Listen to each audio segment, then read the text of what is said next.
KKR IPL 2026 চতুর্থ trophy কি আসতেছে? কেকেআর কি এবার চতুর্থবার আইপিএল ট্রফিটা ঘরে তুলছে? এই প্রশ্নটা এখন প্রত্যেক ক্রিকেট প্রেমীর মনে।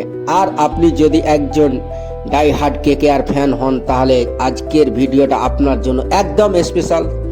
কারণ একেবারে নিলামে কেকেআর যা করেছে তাতে শুধু ফ্যানেরাই নয়, বিপক্ষ দলগুলোর রাতের ঘুম উড়ে গেছে।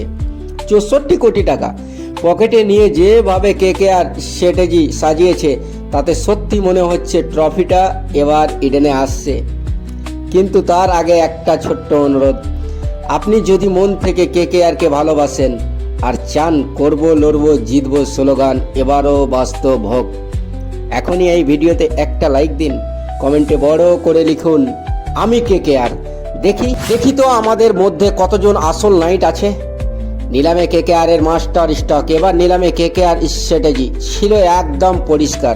যেখানে যেমন ফাঁক ছিল সব তারা নিখুঁতভাবে ভরাট করেছে। সবচেয়ে বড় চমক কামরেন গ্রিন আর মাথিসা পাতিরানা। গতবার আইপিএলে মিচেল স্টার্কের জন্য পাহাড় পরিমাণ টাকা খরচ করেছিল কেকেআর, কিন্তু এবার গ্রিনের জন্য বড় অঙ্ক খরচ করলেও এই টিমটা অনেক বেশি ব্যালেন্স লাগছে। কামরেন গ্রিন যখন 3 নম্বরে ব্যাট করতে নামবে, তখন বোলারদের অবস্থা কি হবে একবার ভাবুন। মুম্বাই ইন্ডিয়ান্স হয়ে 3 নম্বরে নেমে সেঞ্চুরি করেছিলেন, ঠিক সেই কাজটাই এবার নাইটদের হয়ে করতে পারে সে। ওপেনিংয়ে মিষ্টি সমস্যা, এবার ওপেনিংয়ে কেকেআর এর সামনে এক মিষ্টি সমস্যা। 3 জন বিদেশি ওপেনার, ফিন এলেন, রাচিন রবীন্দ্রা, টিম শেফার, 3 জনই নিউজিল্যান্ডের। রাচিন রবীন্দ্রাকে কেকেআর পেয়েছে একদম বেস্ট প্রাইজে। ও হতে পারে কেকেআর এর পরবর্তী ভেঙ্কটেশ আইয়ার। ব্যাটিং প্লাস দরকারি বোলিং দুটোই আছে। ফিন এলেন যদিও একবার সেট হয়ে যায়, তাহলে পাওয়ার প্লেতে ম্যাচ শেষ করে দিতে পারে, তবে অভিজ্ঞতার বিচারে শুরুতেই টিম শেফার্ডকে সুযোগ পাওয়ার সম্ভাবনা বেশি। আর একটা বড় পরিবর্তন, এবার সম্ভবত সুনীল নারায়ণকে আর ওপেনিংয়ে দেখা যাবে না, কারণ এখন কেকেআর এর কাছে প্রপার ওপেনার আছে। মিডল অর্ডারে কেকেআর এর শক্ত ভিট, মাঝখান ইনিংস সামলানোর জন্য আছে আমাদের ঘরের ছেলে রিঙ্কু সিং। কিন্তু এবার রিঙ্কু সিংয়ের ওপর দায়িত্ব অনেক বেশি।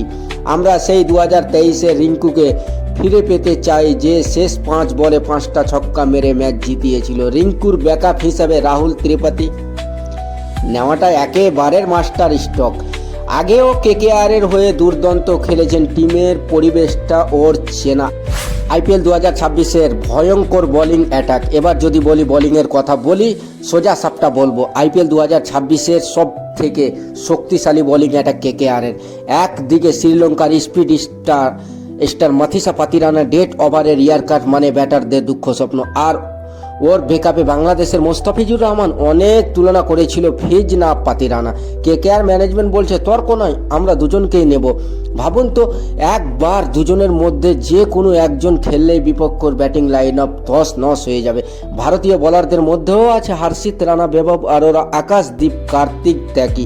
আর স্পিনার বিভাগে তো নারায়ণ, বরুণ চক্রবর্তী একেবারের বেশ জুটি। সব মিলিয়ে 8-9টা বোলিং অপশন নিয়ে মাঠে নামবে কেকেআর। সম্ভাবিক সেরা প্লেইং 11 আইপিএল 2026-এর জন্য কেকেআর এর। চলুন একবার দেখে নিই কেকেআর এর সম্ভাবিক সেরা একাদশটা। প্রথমে নাম আসছে ফিন এলেন, দ্বিতীয় আজিঙ্ক্য রাহানে, অধিনায়ক কেকেআর এর। কামরেন গ্রিন 3 নম্বরে থাকছে কামরেন গ্রিন, 4 নম্বরে আঙ্কুশ রঘুবংশী, 5 নম্বরে রিঙ্কু সিং, 6 নম্বরে রমনদীপ সিং, 7 নম্বরে আনকুল রয়, 8 নম্বরে সুনীল নারায়ণ, 9 নম্বরে হর্ষিত রানা, 10 নম্বরে বরুণ চক্রবর্তী, 11ই বৈভব অরোরা। Impact player Matheesha Pathirana. এই প্লেইং 11টা দেখার পর আপনাদের কি মনে হচ্ছে ট্রফিটা এবার আমাদের না? কমেন্টে লিখুন কেকেআর 2026 চ্যাম্পিয়ন। ভিডিওটা ভালো লাগলে লাইক, আর কেকেআর এর সব আপডেট পেতে এখনই সাবস্ক্রাইব করুন। এখানে বন্ধুরা সুস্থ থেকো, ভালো থেকো, আর নিজের খেয়ালটা রাখো কিন্তু।